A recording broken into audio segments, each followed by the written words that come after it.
Welcome back to Runner with the Flagpole. I'm Jake. And I'm Cody. And today we want to go over some technical information on our winch operated poles. So Cody, let's get started on the winch. All right, well, we have an example of our winch right here.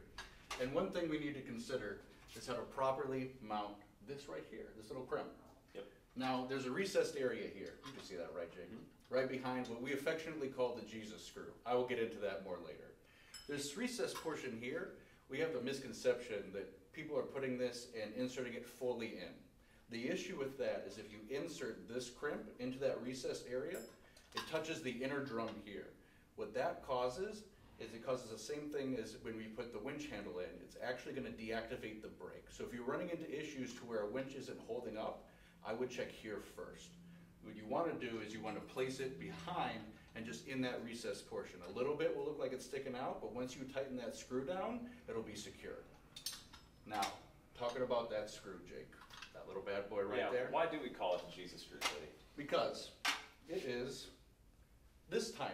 I can barely see it. You can barely see it. And we can see here this hole, which I can't get my hand into. Yeah, I can try, but it's going to get stuck. Now, I would recommend a magnetic screwdriver. That will help immensely.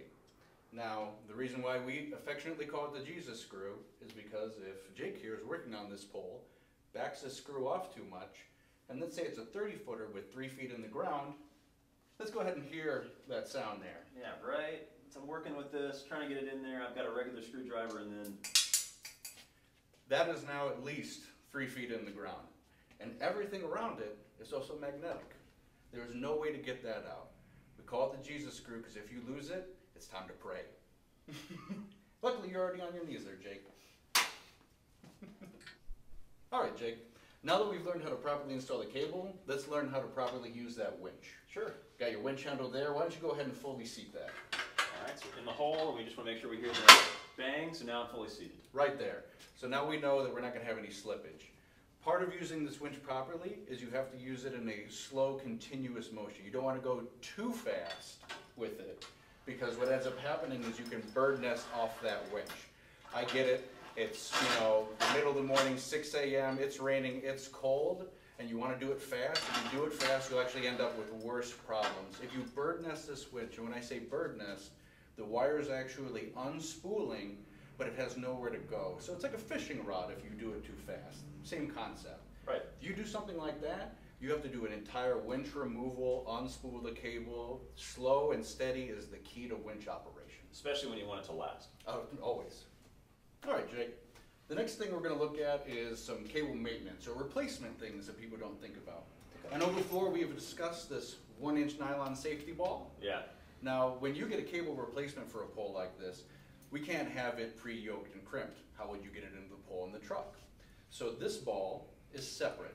You always want to string it on there because if you don't, Jake, if you could pick that up for me? Yeah, sure. Without this 1-inch stopper, this hole will actually allow these crimps and yoke to go inside of it. And if somebody puts enough force and doesn't follow our instructions on how to properly operate this winch, can end up jamming this section deeply into this hole and suspending the operation of your flagpole. For somebody to find out that this happened can take some work, can take a lift and things like that. So this little ball here is much more important than you would think. Right, and if you got jammed up in there, you could still have a bird nest because you're letting tension off the pole. You're right. Okay. So this little ball will save you a lot of trouble. Right. Since we're talking about the cable, let's discuss some ways that the truck can be affected by it as well. Now inside of this truck is a pulley. As we've discussed before, cable goes up through the truck over a pulley. You had mentioned tension before. Right. Well, without that proper tension, that cable has a chance of jumping the pulley, if you would. You have the cable between the pulley and basically the bracket. That will also bind your flagpole. As you've noticed, a lot of things I'm talking about stop the operation of your flagpole and require a lift and things like that. Simple as moving that handle at a proper speed will negate almost everything that we're talking about. I'm going to keep bringing it up because it is that important. Now, another indicator on this truck is when the cable comes out. You can see here a brass grommet, as we call it. Now with this brass grommet is softer than the stainless steel aircraft cable inside of the pole. Some people would think that's a problem. I look at this as a wear indicator for our product.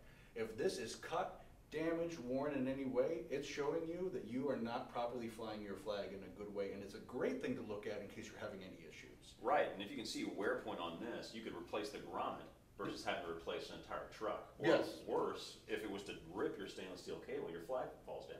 Yeah, because once it cuts through this brass, you're now going into aluminum. So Yeah, whatever not you can good. do, Yeah. watch out for that. All right, Jake. Now that we've taken the cable from the winch and through the truck, let's talk about all this fun stuff on the outside, shall we? So you see another nylon stopper ball. Sure do. The exact same purpose, just instead of going up, you're talking about putting it too far up there. That stops it, we're good to go. Remember that ball, I'm gonna keep talking about it. Now, attached to that is our flag arrangement. The flag arrangement needs to be purchased at the exact size you need. That is that cable there, Jake, in front of you. Yep. And that would fit a 3x5.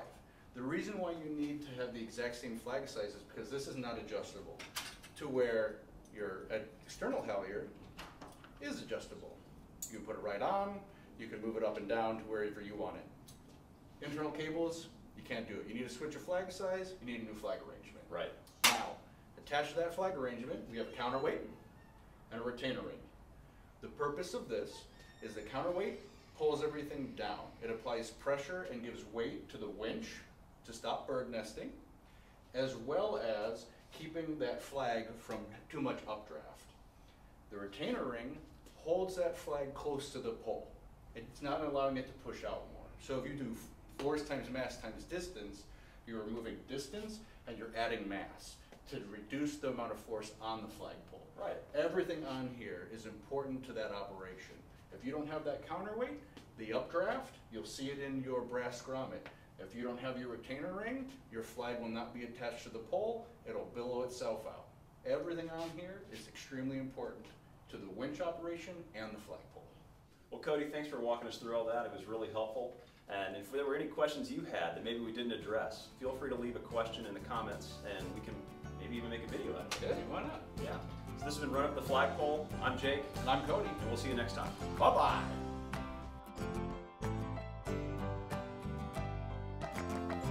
Yeah. Well, that's been all we have for today, and I don't know what else to say. I'm Jake. I'm Jake. I don't know what to say. I'm Jake. Look, look at it. I basically just social cue.